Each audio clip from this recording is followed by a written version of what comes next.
Good morning, everybody, and welcome to Series 3, Episode 2 of Crystal's Complex Cases. I'm Dan Morris, Key Account Director at Crystal Specialist Finance, and I'm joined by my two other musketeers, which most of you should know. But brief introduction, we've got, well, the guy who doesn't need an introduction. It is John McCaffrey, our wizard. You like that, Rog? And the show pony of this from Alexander & Co, who is an absolute tax expert. And we've got this other chap in the corner, which most of you, I assume, will know, been around for a while, an industry heavyweight, Roger Morris from Tandem. Good morning, gents. How are we? Very well, thank you. Good morning, Dan. Morning, John. And good morning, everybody who's taken the time to tune in this morning. That's it. And we've got an action-packed, or hopefully an action-packed hour for you today, which essentially there's no agenda for us. Those of you that are returning know we answer your questions when you ask them. They're not filtered. And to be honest, we just have a conversation around the current market, the trends that we're seeing, how the year's gone, how we expect the year to go. So honestly, any questions that you have for myself, for Rog, for the tax wizard, then please do ask them, because we want you to get out of this session as much as you possibly can. So we'll see where the hour takes us, and please do ask whatever you want. There's no silly questions, and we'll see where it goes as always. So guys, obviously we last caught up in February, and as always, quite a bit's changed since then, but thankfully the markets have settled down slightly. Rates are continuing to reduce, which is great, and there is some green shoots in terms of economic recovery. And we haven't had any bombshells like we did with Liz Truss last year, which was the main reason for me losing my hair. But here we are. So yeah, I mean, how's it been for you, I suppose yourself, Rog, first, since February? How's Tandem going? Obviously still relatively new, still taking the market by storm, and you've still got some really good products which were certainly embedded in our business. But how's it over at Tandem for you guys? Yeah, Dan, it's been since we were last on here, which I think we announced the launch into residential purchases. Tandem has just gone from strength to strength. If there's anybody out there that hasn't registered yet, please do register, and obviously submit your business through Crystal. We've just launched our high net worth offering, Dan, which was the old Harrods brand. So that's just kind of launched its phase one, which is got a really that nichey private banking feel to the high net worth clients who can't conventionally prove income in the standard way. And it's where they've got lots of assets, cash, share savings, and income from businesses. So that's moved really well. So I think when I look back and I think just how well Tandem's done, I think without doubt, the feedback we always get is the service offering is excellent, but also the fact of our appetite to do so much adverse now, where customers maybe discharge bankrupt day one, Dan. So from me, all good. John, how's it been for you in Manchester? The centre of nuts. Absolutely not. So since you last speak, there's obviously been a budget. A few changes we'll no doubt chat about as we get into this. I'm a sort of glass half full kind of person. So actually, despite gloom, doom and disaster, we haven't had a recession. The economy is still buoyant. And there are planning opportunities still available. It's just people need to think a little differently, which happens every time there's a change in tax. So it's actually, you look at what the changes are. Do they apply to you? What's the impact on me? How do we plan around them? So I've been doing a lot of that. Yeah, no, absolutely. And again, what you do is paramount and very, very important to, I suppose, the whole transaction, really, because it's not so much just about finance and arranging the finance. It's about every other cog in the machine, really, isn't it? And we'll come on to the importance of your role in a little while. But no, it's great to hear that from your point of view. I mean, we've been very similar. So we're massively busy at the moment, and we're busier than we ever have been, because more and more people are dipping the toes into the specialist market, because ultimately the vanilla market, it is, whatever way you look at it, drying up in terms of people purchasing or remortgaging. A lot of stuff that advisors are busy with at the moment is PTs, which, with the way rates are going, they might be doing a product transfer for a client maybe 4 or 5 times, and that's taking it away from finding new business, which ultimately puts money on the table, really. So we've seen probably I'd like to say conservatively a 30% uplift in terms of new brokers using us for cases which they would have never touched before, because historically they've been that busy with their vanilla residential and buy-to-let stuff, which they've not been interested in doing the commercial bridging, development, even second charges. But I think as the markets have changed and will continue to change this year, certainly, as Rog mentioned, with an adverse credit point of view, because it's been tough, cost of living crisis, it's certainly got a grip on a lot of households. More and more people are going to have adverse credit.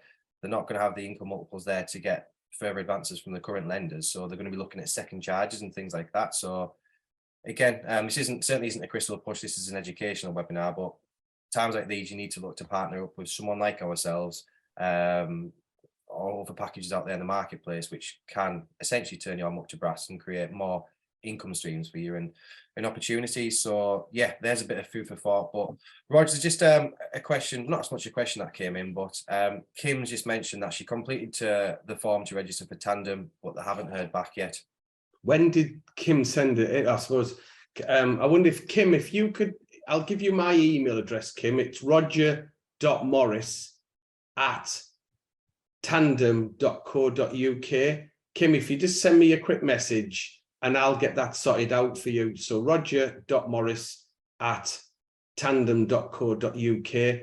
Dan, one of the big things that I've seen is just the amount of brokers who've said to me that they are overrun with cases and complexity, and that they've found it so refreshing to be able to literally handle the calls, work out where the customer's best place, and then hand it off to the likes of Crystal. And they've seen a big increase specifically in bridging, commercial. So as much as the residential market and the buy-to-let market is quiet, the areas like bridging is through the roof. But this is really where you think about handing it over to Crystal. You still get paid the same, but you don't have to have all that liability of work. So I definitely think it's a huge opportunity. But can I just start with this one, because it'll pass it really both to you two. I think it starts really well. Yep. I've had a flood of messages over the last 3 weeks, and I am actually going to do a post out just as a reflective post on LinkedIn. One of the big things I used to do in my buy-to-let workshops, John and Dan, and John was with me on a lot of them, was over those 4 buy-to-let workshops, particularly the second one, which was structures of ownership. What I would do is I give an example of a customer paying 3% in personal names and a limited company. And then I actually showed the effects of when base rate changed by 2%.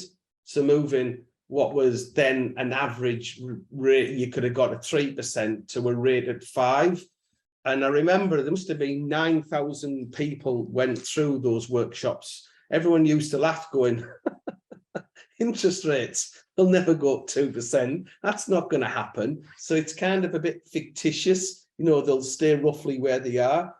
And we did actually do a slide once, which was a 3% change, but we just felt that was slightly inappropriate. Do you remember that one, Dan? Yeah, this is going back to what? Probably 2018, 2019, and everyone laughs, but we've had it too good for too long, haven't we? Yeah, no, well done on that, Dan. I think I'll have been maybe with you when we were doing it, and we looked at it and thought, if interest rates went up 3%, for a lot of buy-to-let investors, it could be game over, because the advisor just didn't want to consider limited companies. And they would look at, if a rate was 3% and a rate was 4%, advisors thought that the cheaper rate was 3%. They never looked at what was the net income after tax compared to the structure. So in other words, John, you had a top rate taxpayer paying 4% in a limited company might extract far more profit than 3% in personal names. Depends on LTVs. So really, I was just going to do this post out, which is think really deeply about the volatility and sustainability of a buy-to-let and what can be done. And John, more than ever, if I hadn't received qualified tax advice, I would come to you. So it's kind of, what's your view on that? And then Dan, what's your view from Crystal in the sense of the buy-to-let and the affordability? But John, do you want to cover that bit first? And then I mean, it's one of your former colleagues who put it quite well. People only do something when they feel the pain. Mm. And it was like, when did the Titanic sink? And people are like, when it hit the iceberg, it was 2 hours beforehand when it couldn't change course. Yeah. Yeah. So we are in a time of, you'd say, higher interest rates. I'm not massively old, but I kind of remember back to the 80s and 90s when you're looking at 15% or more. And 4% is a pretty stable rate for an economy. But there are a lot of people who are overgeared. So the tax points around that are quite simply, if you've got buy-to-lets in your own name, Yeah. and as a result of the level of your income before the interest deduction, you are you're a higher rate taxpayer, you're not going to get full interest relief on your mortgage payments, right? And for those landlords that are highly geared, then that could be a problem. And there are circumstances where you will be paying more in tax and costs and interest than you'll be earning in profit. I know the corporation tax rate has gone up in companies, but that's not as clear cut as people make it out to be. Profits up to 50,000 are still taxed at 19%.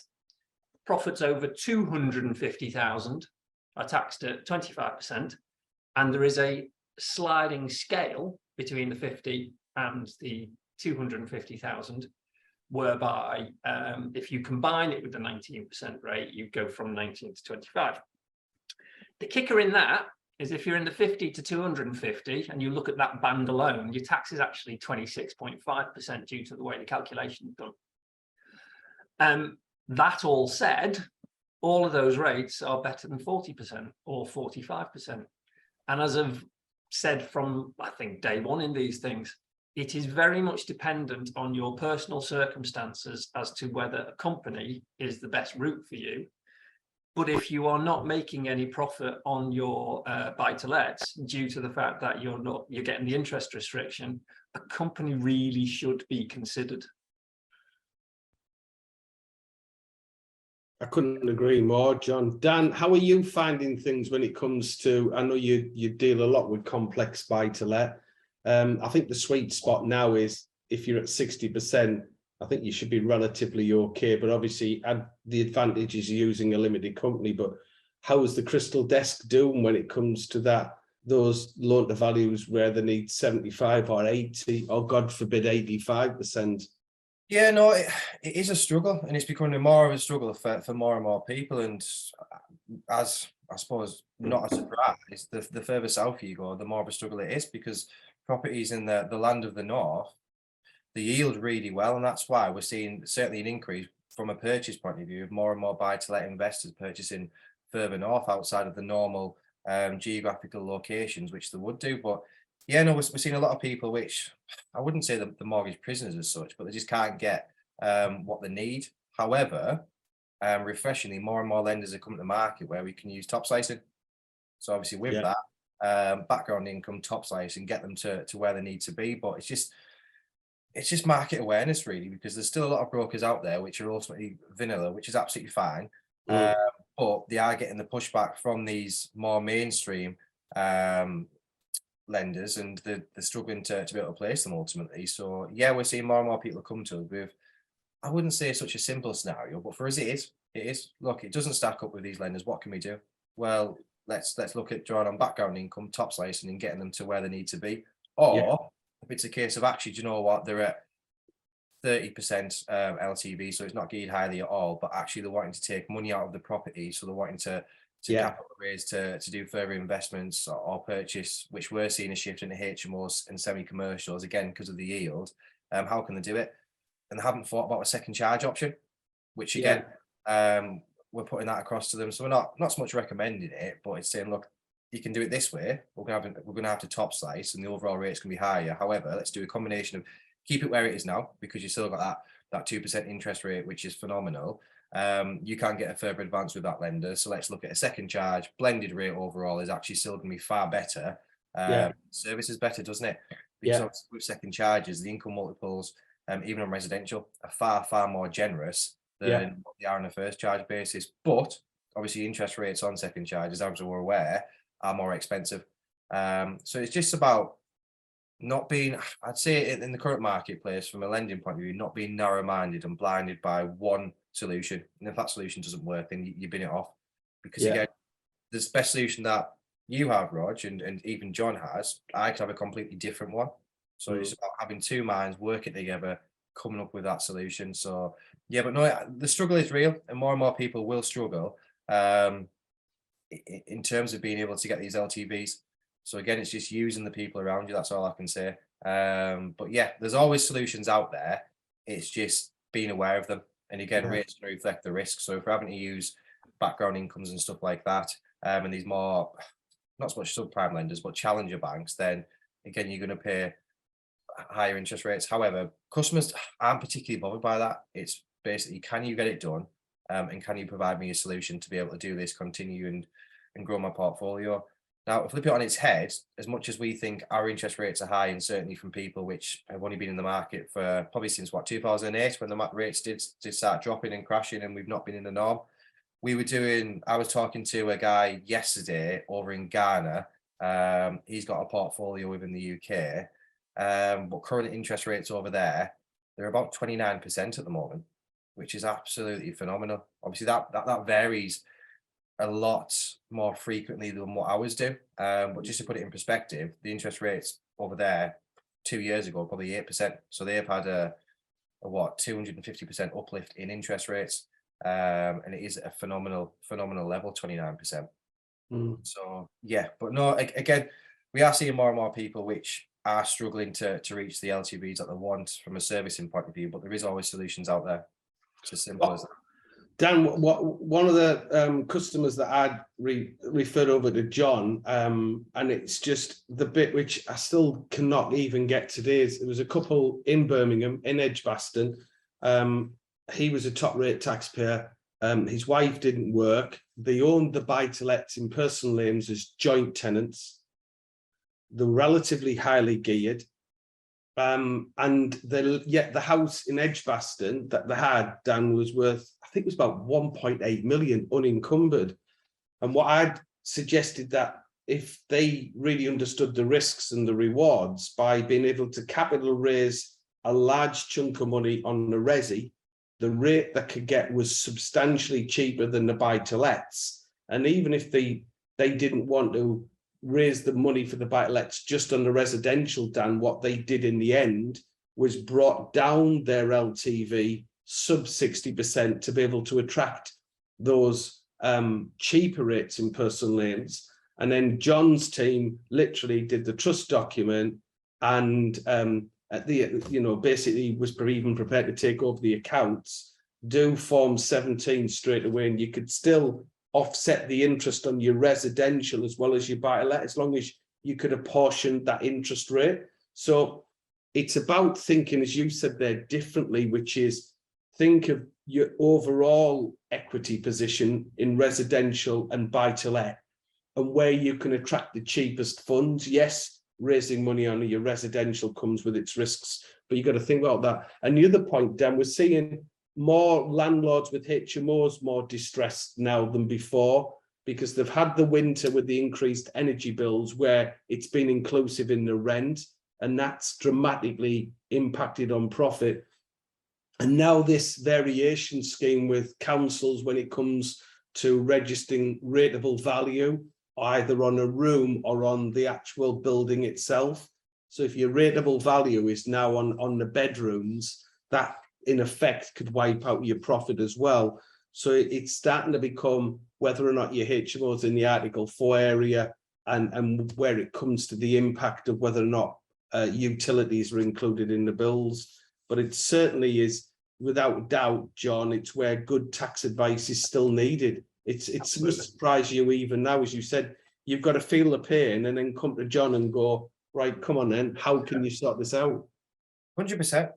And look, we've had it, as I said, we've had it too good for too long. And now the likes of tax advisors like John and brokers and mortgage advisors like ourselves are having to actually work a lot harder for their clients and for their income. And it's true. It is true, because historically, again, for the past probably 10 years minimum, it's been, do you want a fixed rate or do you want a longer fixed rate? And it's been as simple as that. There's been no thought process with looking at trackers, discount rates and stuff like that, because it's been essentially irrelevant, really. Whereas now there's so much more options within the marketplace and what is actually right for that client.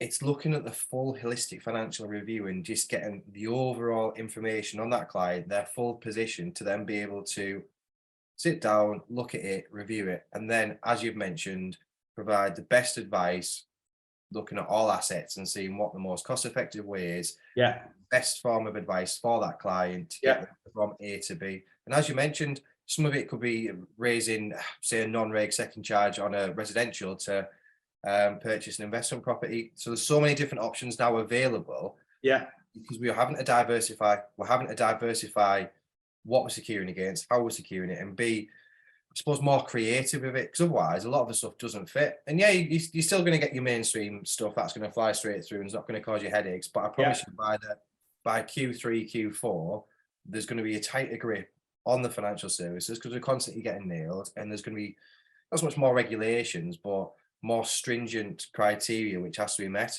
So again, it's just all about looking at the full overview, the full holistic review, and then providing that best solution, really. And again, if it's something that not so much you're not comfortable in, but you haven't done before, then you just need to rely on the people around you. And I promise you, if people are looking for tax advice, John's the best out there from my point of view. Obviously, there are other tax advisors available. These are my views from a compliance point of view, but yeah, we just need to use those tools that we've got around us. Right, so John, there's a question that has just came straight in from Cameron, so thank you very much. What advice would you give to a client who is a basic rate taxpayer with enough equity to convert their residential to a let to buy and then fund the onward purchase? In the past, this has always been considered a good investment opportunity to expand a portfolio, but would any of you recommend this given the current marketplace? It's a great question. And John, if you can... And why don't you remind me what a let to buy is? It's where you rent out your existing residential property and maybe raise cash and buy an onward residential. So your current house you rent out, you buy a new house to live in. And you keep it in your own name. So very much circumstance specific. They're a basic rate taxpayer. I don't know whether or not that rental income would then take them up above a higher rate taxpayer. So my advice would be, basically, if they're just doing the one and it's not going to make them a higher rate taxpayer, or together with the spouse or civil partner, it's not going to make a higher rate taxpayer, it's probably really straightforward just to do it all in your own name.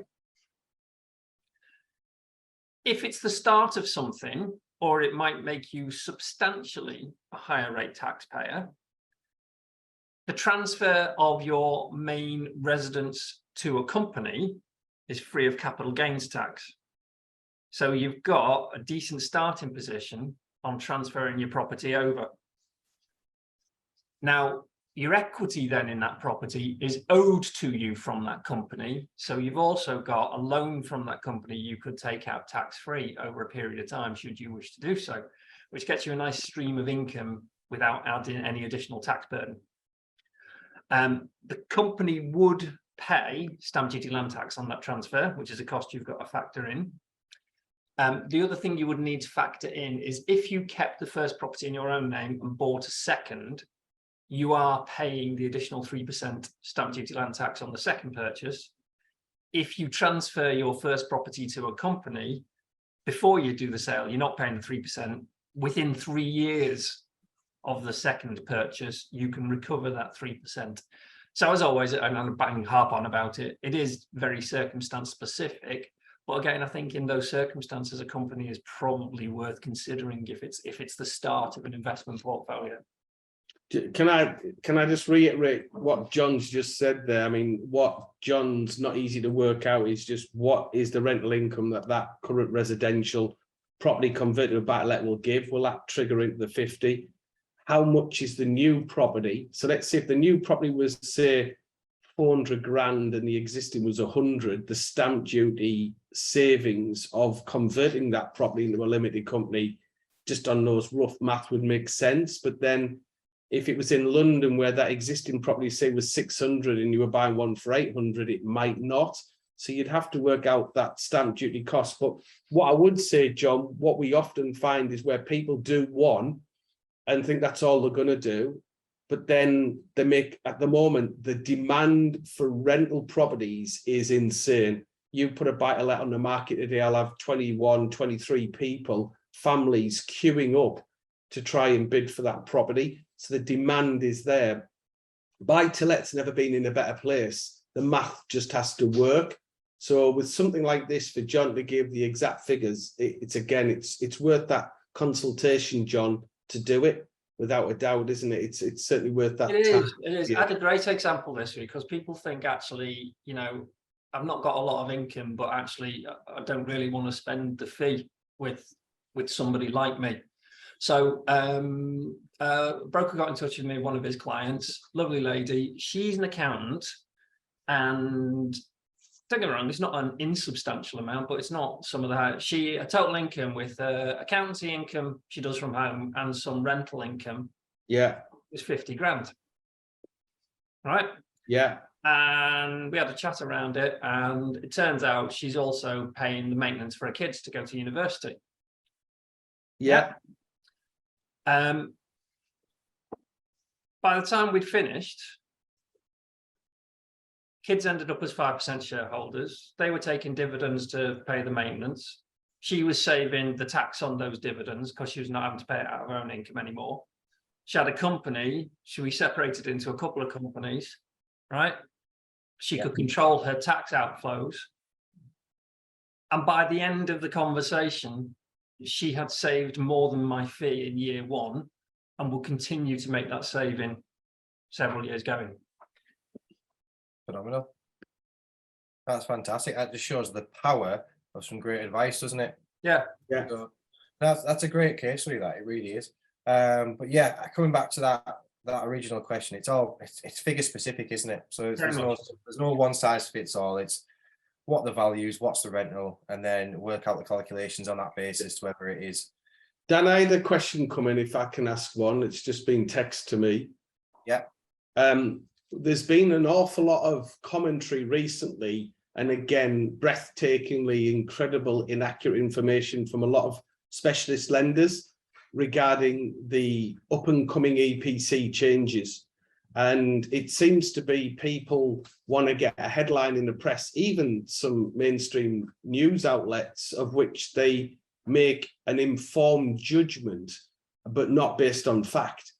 So just a quick refresher, in England and Wales, the government did a consultation. And just to be clear, a consultation is, as it says, it's a consultation to be able to see whether or not it's viable to increase the current legal requirements of an EPC report required on a buy-to-let in England and Wales when a 6-month tenancy is in place.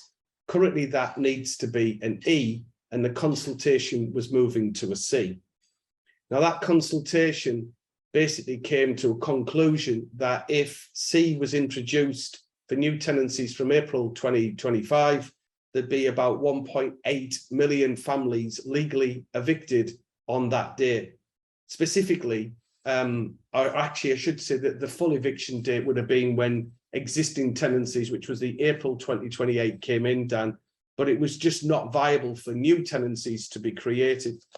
The government has signed up to net zero by 2050, and it has an aspiration for all 29 million residential properties to be a C rated by 2035. So this is the rub. The government are unable to withdraw the bill because they are committed to net zero. The Building Back Britain report, which has since been edited, stated that any property valued at 162 grand or less will be negatively impacted by improving its EPC rating. And if you think, well, how can its value be reduced? If you do a PAS 2035 fit to a Victorian property like we have in the north, Dan, you actually make that property smaller, loses its Victorian features, and you've got to install a full extraction air ventilation system in every room. Just doesn't look good. So therefore, the government's gone back to the drawing board, and it's now starting to indicate that there's no way that this legislation would come in until at least April 2028. I actually think it'll be pushed back to the next general election. And what we're now seeing is landlords that are now making zero profit with the interest rate rises in personal ownership. If they were faced with the bill, and we're hearing it's like 10 or 12 grand to refurb a house down. Now, that was a cost analysis that came from HIP's information from 2003. It is absolutely inaccurate, and it doesn't meet the common requirements to improve the carbon efficiency of a modern or a Victorian property. So if a landlord is expected to spend 30 grand down to retrofit a Victorian property, that 30 grand, and John can just quantify this, because it's a capital expense, it's not tax deductible for like. Correct. So that landlord spending 30 grand would maybe, for rough math, has to earn 60 to be taxed at 30, to have 30 grand tax paid to be able to invest in that property. They can't use the rental surplus or the profit of that buy-to-let to make that investment. So what we are seeing now, Dan, and specifically the northeast of England, is mass wholesale sell-off of buy-to-let properties because of the scaremongering in the press. Mm-hmm. Landlords at some point will need to improve the energy efficiency of the property, but that will not be concluded till the end of the energy efficiency evaluation. So SAP 11, which is how EPCs are measured, is going through a government consultation which comes out in 2025. So before the government make a ruling, I think we're going to need another general election, of which then it'll most likely either be the Labour Party or possibly even the Conservative Party would have to make that decision. But the big issue is, if landlords are pushed on this one, Dan, my belief is they would sell off. So two questions for both of you. Dan, are you seeing an increase in demand, say, for bridging to renovate properties? And is that viable? And John, could you just remind people that if you were doing a major improvement to the property, in other words, like a full retrofit, the fact that it's not tax deductible, but any belief the government might make this tax deductible in the future? Yeah, I'll go first. But I mean, there's some great information in there. It's some great points and great questions. But first and foremost, just on buy-to-let alone, from a purchase point of view, whether there's renovations or not, we have seen a decent uplift in terms of clients purchasing via a bridge rather than going for your conventional 5-year fixed rate. We've seen an uplift in clients purchasing buy-to-let properties on bridging finance, purely because at the moment there's not too much a difference in terms of what bridging rates are to what term loan buy-to-let rates are. So we're seeing people buy on a bridging loan, edge the bets for say 12 months, see where the markets do go, and when they do settle down with swaps kind of, I suppose, dropping at the moment, fingers crossed, and then looking to fix later down the line once we know where we're at with rates. But on the other hand, we are also seeing more and more clients purchasing at auction, obviously using bridging, but yeah, doing the renovations. So I think we're going to see more and more of it, to be honest. And again, similar to what you mentioned there, we have seen a lot more portfolio purchases be sent across to us, where they're not just, landlords aren't just offloading one property, two property, they are selling the portfolio as a whole deal because they're wanting to get out of the market because of this scaremongering. And that's all it is at the moment. It is scaremongering. Yeah. It's consultation. There's too many people going on about EPC, it has to be C, it's coming in, it's 25, we're 2 years away, it's going to cost you 10 grand, you're going to have to put false ceilings in your barn conversions because the EPCs aren't there, you're taking your character away. And for lack of a better word, at the moment, it's bollocks. It's absolute bollocks, because the infrastructure and the support isn't there for landlords. And as much as everyone sees landlords as greedy, they're creaming it in, they're earning a shed load of money, we all know that that's not true, is it? A lot of them aren't making ends meet, and actually they're putting their own money into a deal, into the portfolios, because ultimately they're not getting the income which essentially they should, because it's a business at the end of the day. And all we're going to see off the back of it, if this consultation does get passed, approved and brought in, then rents are going to increase to justify costings to be done to these properties. And we're seeing a lot more lenders come to the market with these green products because they're doing their bit for the environment and for the country. And it's a load of crap because there's not a justifiable difference in terms of rates, fees, etc., for landlords to actually want to incentivize themselves to do these modifications, enhancements to the properties. So I think all they're doing at the moment with these consultations is they're putting a bandage on it and hoping it sticks, really, because yes, with the cost of living and the cost of gas and electricity and getting the EPCs down, it is going to help tenants, but ultimately, as you mentioned, there's going to be a lot of families that are homeless because landlords just physically can't afford to do it.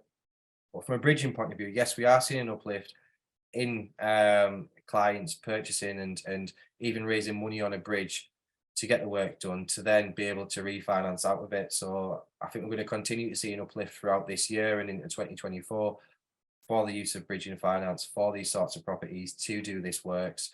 But again, as you mentioned, I just don't think it's sustainable what the consultation's stating because the cash just isn't there. So unless there's going to be grants given to these landlords for a set amount or at a certain threshold, I just don't think it's going to be viable, certainly for the next 7 years. I think it's a great initiative and we have to do it, but I just think they're doing it all wrong. John, what's your thought process on? It's exactly as Roger said. The only in-year tax relief that residential landlords are entitled to is on repairs. And the definition of repairs is long and complicated, but very broadly speaking, it is a replacement with a modern equivalent standard. So, for example, if you replace single glazing with double glazing windows, that would be classed as a repair and you get in-year tax relief. The EPC changes that you're talking about are structural alterations and improvements to a property. They are deemed to be capital in nature for tax purposes, and you only get tax relief for those if, as and when you sell the property. It's added to the cost of the property and deducted from the tax you pay profits on when you sell. If, as you're saying, that on certain properties, this could cause decline in value of the property, the tax relief is largely irrelevant to you because you potentially create a loss for you. And as it stands at the moment, Roger said, he's dead right, it's a consultation. There is nothing coming from the government to say that they will provide any form of tax relief. They may, if they're pushing for the net zero, but there is nothing at the moment. And if you incur the costs at the moment, you will not get tax relief. They will only bring in tax relief from the point they state they will bring in tax relief, not now. Perfect. Brilliant. No, thank you for that. Again, some great and interesting points, but as we keep saying, and we'll draw a line under it, it's a consultation and that's all it is at the moment. There's far more pressing issues, isn't there, going on? So yeah, but we'll hold that thought. And again, when it does actually get brought in, then we will have an EPC handbook, which we will facilitate to anybody who wants it ultimately. John, there's a question that's, I suppose there's two questions that have came in from Sharon. So thank you for the question, Sharon. And good morning. Do you offer buy-to-let mortgages for service accommodation? And is there any extra tax reductions or benefits with these sorts of properties? Now, good question. I'll answer my part first. So first and foremost, service accommodation, so the likes of Airbnbs, etc. We've seen a massive uplift in staycations in the UK, haven't we? And people have actually realised how beautiful our country is. And it only took COVID to realise that. Now, yes, we can arrange finance for buy-to-lets or I suppose service accommodation, but with that service element, and as soon as you mention service accommodation, that instantly realistically becomes a commercial deal because of the service element. So yes, we can do it. Obviously the interest rates are going to be slightly higher than your standard buy-to-let stuff, but LTVs are going to be the same. So in a nutshell, yes, you can get finance for these sorts of buy-to-lets, but it's going to be classed as commercial because there is that service word in there. If it was a case of it was a holiday let and was tailored slightly differently, then you might get away on a standard buy-to-let, but ultimately it's going to be classed as commercial. Some of your mainstream lenders won't do it, but it's certainly a big part of the specialist lending market. And yes, there are options available. John, is on the back of that, so on service accommodation, Yeah. is there bigger tax implications? Is there any more tax reliefs on this? Is it tax different? Only if it is a furnished holiday let. So a furnished holiday let is a very specific tax regime, and the property must be in the UK or the I think it's the EEC. I think it's broader than the European Union. There are very specific rules around it. It has to be available for let 210 days a year. You must let it 105 days a year. You can't let it to the same person for more than 31 days unless they're suffering a serious illness or something whilst they were let. It must be furnished. Yeah. And in those circumstances, you can claim tax relief. It's called capital allowances. So your fixtures and fittings and that kind of thing, you can get some tax relief on those. The sale of the property may attract a 10% rate of tax under what's called business asset disposal relief. The other thing to watch for is if you're providing additional services. Also, as a furnished holiday let, you may need to register for that, depending on your level of turnover, if you exceed 85,000. Which you need to factor in terms. I've had another case recently whereby it was, oh, that's great, but the margins didn't work once you brought VAT into it, because the people you're charging it to generally can't recover the VAT. Service accommodation is your punter on the street who's not VAT registered and can't recover that cost. But that's pretty much it. The other thing to note about furnished holiday lets is they don't get you any particular relief from inheritance tax purposes. So property and the holding of property is generally a bad thing from an inheritance tax point of view. And you're not exempted from that because you've got serviced accommodation or a furnished holiday let. Dan, can I just put another couple of points that are quite often missed when it comes to serviced accommodation, if you consider this into the Airbnb category? So in other words, that's what Airbnb is. You've taken property that will be rented normally on a day-to-day basis, a week-to-week, but certainly less than the 60 days. When it comes to London, it now makes a property illegal to be rented on a short-term let basis for more than 90 days a year. So again, if you are dealing with a landlord, refinancing, you know their model is Airbnb serviced accommodation in London more than 90 days, and the landlord gets sued, which they will do by the local authority, you could be liable because you were aware what went on. So it's very important to understand that one of the biggest single reasons that prices of rents in London are so high is because of the interest relief being not applicable to long-term lets, but it is applicable to short-term lets. So you've got a buy-to-let in London, I rent it to a family, I can only offset 20% of the interest. I do it in a short-term let, I can offset 100% of the interest, which is why we're seeing this huge clampdown coming from the government on the saying it's to do with Cornwall, the lakes. It's not, it's to do with London, but they're doing it quite tactfully in the way moving forward. So just be very careful of the legislation around and what's coming in regarding planning permission and registrations of properties on short-term lets. Right. Yeah, no, absolutely. That's a great point. As always, and John, you've been asked this question before, but is there any implications, you know where this is going, with using your service accommodation yourself for a little getaway to the lakes or wherever the property may be? Right. So if you hold the accommodation in your own name, right, generally not, except for the fact that you're eating in. If you're looking at a furnished holiday let regime, you are eating into the number of days it's available to let. So that's fine. If it's in a company, you either have to pay rent equal to the market value of the time you're using the property for, or you will be taxed on a benefit in kind for the value of that rent. If you let family members use it, you will be taxed on a benefit in kind if they do not pay rent. Yeah, okay. Perfect. Dan, there's a question. Sorry, John, you finish. There's another question for you coming from Suda. If someone purchases their first property as a buy-to-let through a limited company and then look to purchase a residential at a later stage, will they be considered a first-time buyer for residential purchases? I can answer that one, Suda. The answer is yes. And realistically, John, in my opinion, in all situations, if your first property is going to be buy-to-let, buy a limited company.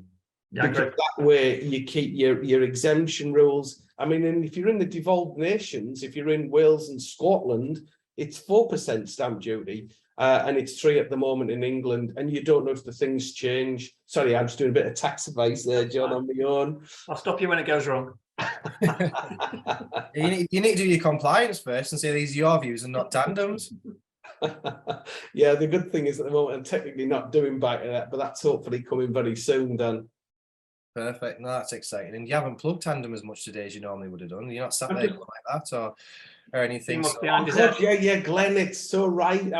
Glenn, I was just testing you. It's 6% now in Scotland. Yeah, that is so. Do you know what? It's so true. Glenn, you did catch me there, but I was just knew you were watching, Glenn. So thank you for that.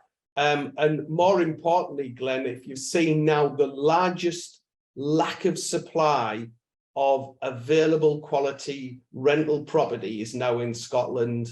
It's the fastest reducing buy-to-let stock in the UK. So that implication will come, and you can understand that that's 6%. So it's 3% in England, it's 4% in Wales, and it's 6% in Scotland. Glenn gets the coveted prize today on that one. John, that's what happens when I go off script. I know. You always say you don't cover Scotland taxation. So you I do, because I didn't know that. well, there you go. Yeah, John sticks to what he knows. He doesn't go off piece, does he? Yeah.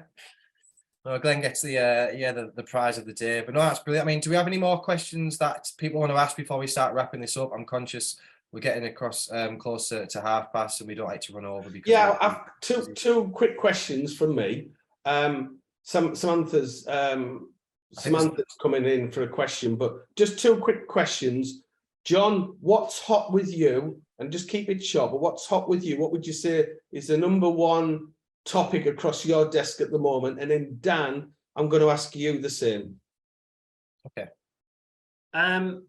The number one is such a variety, Roger. What I'm not going to answer that directly. There's something I want to pick up on in terms of the other big change in the budget, and it is actually a benefit if people work it properly. Pension relief. Yeah. And right, so people can now put 60 grand a year into their pension. Okay. And for residential landlords who operate from companies, that's potentially really good news. Because whilst you can't use rental profits in your own name to make pension contributions, you can use company profits, and it's corporation tax deductible. And pensions are outside your estate for inheritance tax purposes. And the cap on pensions is being lifted. And that being the case, you can get a substantial amount into your pension, and pensions can invest in commercial property. So there is a lot of planning for landlords who use pensions effectively. So there's a bit of that coming on at the moment. Yeah. Dan, just a couple of questions have come in. Samantha Butts asked, if you have a residential mortgage, she's done it in two parts, and move it in a limited company, you still class as a first-time buyer. The answer to that would be, I would say, John, would be no, because you purchased the property, you've had whatever allowances at the time. Yes, you've sold it to a limited company, but then your next property, which would be in effect your only residential, you wouldn't get your first-time buyer exemption, would you? Correct. And then Dan, the other one, which is, I think this is a cross between Dan and John, is from Andrew Smith. He's got a client with a buy-to-let worth about 165,000, and the mortgage is about 96. The client would like to release some capital to do up another property, so not to purchase, purely to renovate, because they've already got the cash for the deposit and looking to maybe purchase from auction. but the intention is to buy the property for the daughter who is about to turn 18 in August. So the problem with this one, Andrew, is if you know that the ultimate intention is for the property for the daughters to become their own residential, it's either classed as a regulated buy-to-let, but then the issue will become over that affordability. So when your last part of your question is look at ways to buy in either her name or to transfer her without the implications of stamp duty. So John, if I was to buy a property at auction, renovate it, it's in my name, can I transfer that to Dan at some point in the future without Dan having to pay any taxes? You can actually, it's you who pay the tax. Yes, please. Right. Yes, please. So if he's looking to do that, if there's a way of structuring it whereby he can actually transfer the cash rather than the property, gifts of cash are not subject to capital gains tax. Gifts of property are. Yeah. If it's a proper gift, there's no stamp duty land tax unless somebody's taking on some debt. But it doesn't matter because your daughter is connected with you, or Dan's connected with you. It is a market value transfer regardless of what value you think you've transferred it at, and you will pay capital gains tax on that disposal. If it's her first property, release the capital from your property, gift her the cash. She does the purchase. First time purchase, no stamp duty land tax. I assume she's using it for her own residence. If not, there would be stamp duty land tax. But at the reduced rate if it's her first property. And then, yeah, you take it from there. But a gift of cash is always better from a tax point of view than a gift of property. Yeah, I think in this one, John, where that wouldn't work is they wanted to raise a bit of cash on a buy-to-let to do the property up, and they had enough money, I assume, for a reasonable sized deposit. Yeah. So they wouldn't be able to purchase the property 100% outright. And as the daughter at this moment in time, I assume, doesn't have any income on her own, wouldn't be able to support the mortgage. So I think go on, Dan. Sorry, would you not be able to? I mean, again, it depends on what her plans are for this, because you've got the issues that if it's transferred to her and then she offloads it because or she keeps it as a rental, then she's going to lose her first-time buyer allowances, etc. You could even look at doing it in a limited company. Dad has A shares, she has B shares until she turns 18, and then do a conversion of shares. So they do it that way, couldn't you? Oh, you're going so well then, so you had a share conversion. I know I was going to say that. No, I'm trying to learn. But couldn't you do it, essentially wrap it up somewhere like that to then also protect her?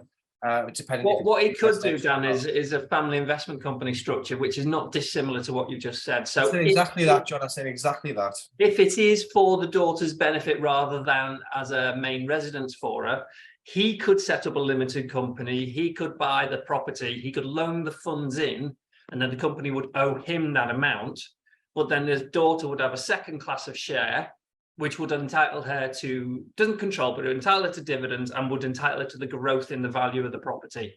That way, that growth falls outside his estate and she benefits from that property. Perfect. There you go, pal. But again, not one size fits all. So I think more needs to be found out about this particular scenario to then see what's the best way to work it. But I just remember that from your last session on this. So I'm picking up little bits every time. And again, if it's a case of the need to release some capital, you could either do it on that investment property, which for me, you'd have to do it on a bridge, because that's going to be the only, I suppose, not so much feasible way, but it's going to be probably the cost effective way, because there'll be no ERCs. And if there's going to be a transfer involved there, then there'll be ERCs involved in the term loan. Or you could look at doing a second charge on the current resi and pick it up that way. So yeah, no, you're absolutely right, Andrew. Find out some more information, come back to me, we'll see how we can wrap it up, and then we'll look at getting the most cost effective, best way for dad, daughter, and then also the finances. Put some great questions in there. Thanks, Andrew. Right, so where were we? No, John dodged his question, didn't he? John dodged his question. What's going well for you at the moment and what you've seen most of. I will quickly cover off what I am, and then we'll start to wrap it up. I'm conscious of time, so it's a mixed bag for us at the moment, to be honest, because our core business is always going to be bridging. We're absolutely number one within the market, undisputed at bridging finance. I would happily have anyone come and say different and challenge me on it. I really, really would. Certainly on non-reg bridging, from a compliance point of view, we will not be beaten.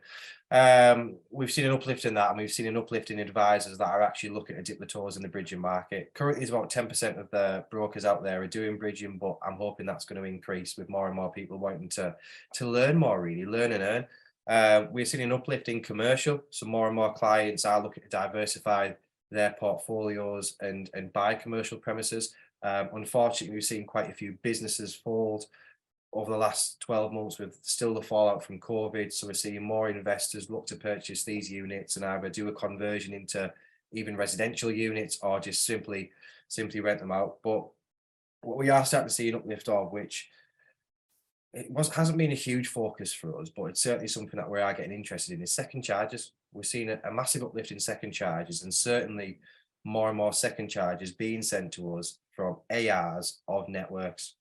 So not DAs as such, but ARs of networks, purely because they've decided not to have the permissions to do second charges. They don't want the risk. A lot of mortgage networks in the UK are looking at de-risk. Even bigger DA firms look at de-risk. So they're looking to, we still want the business. We still want to earn the commission and have the cream, but actually we don't want the risk of it. So with that, got a package of that is on panel, and obviously we're on a number of panels within the UK. Send them second charges. You can pass it off on a referral basis, name, number, email address, outline of the deal, done. And we pick it up, take the advice, take the compliance, take the risk, and ultimately, once that deal completes, the broker reaps the rewards ultimately. So we're seeing an uplift in that, and I think we will continue to see an uplift in second charges for debt consolidation, certainly, home improvements, things like that throughout the year. And again, if it's a sort of deal that you're getting across your desk, which you don't want to get involved in, then you could speak to us or a partner like ourselves who could look to essentially intercept these deals and turn the inquiries into commission for you. So yeah, for me, I'd say bridging, commercial, second charges. So as not to dodge the question, inheritance tax Are planning. we back, are we? Are we back? Yeah, it's really quick. Inheritance tax planning. That is coming across my desk all the time at the moment. And do you think that has been because people have realised how precious life is since COVID? Because there is a large element of that. You've also got a lot of established landlords who are aging. And as a result of that, they're wanting to do the succession planning. So you've got a payoff between the capital gains on passing it down the generations, and the inheritance tax charge that you will suffer if you still hold property at your time of passing. Yeah. And Dan, can I just reiterate your points? With Tandem, I don't know if anybody who does a lot of second charges knows that the largest second charge provider in the UK is Tandem, used to be Oplo. So we are seeing for both buy-to-let and residential a huge increase in demand through master brokers like Crystal, where you've got a customer on a cracking fixed rate, maybe 2-3% for another 3 or 4 years, and they want to do some home improvements, consolidate some debt, or restructure buy-to-let loans. And the other one, Dan, is day one discharge bankruptcy.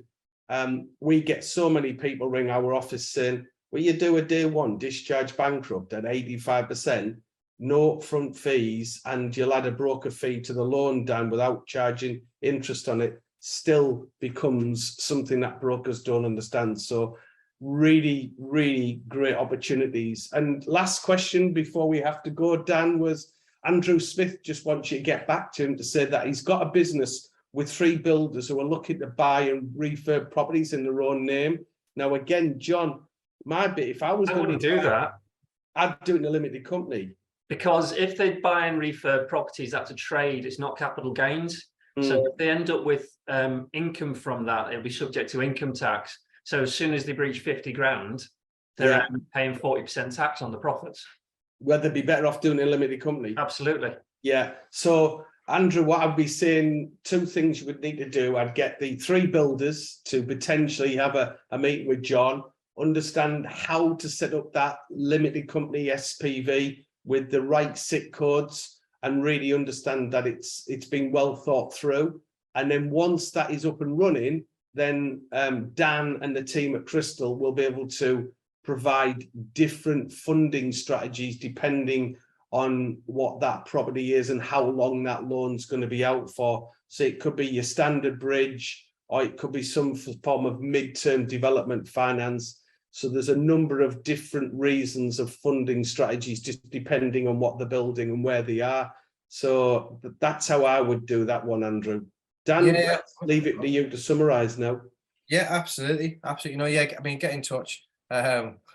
Someone's put whoop, whoop, go tandem. Oh, Redwar's on. By the way, if anybody, Redwar, I know, Dan, you are my son, but my work son is Redwar. He is absolutely amazing. Just don't go for a run with him or go for him in the gym. But anyone down south that hasn't met Redwar yet, please look out for him. And Andrew Smith, thank you, and thank everybody for the texts and the emails. Dan, I'll leave it for you to summarise. Yeah. No, as always, it's been an informative session.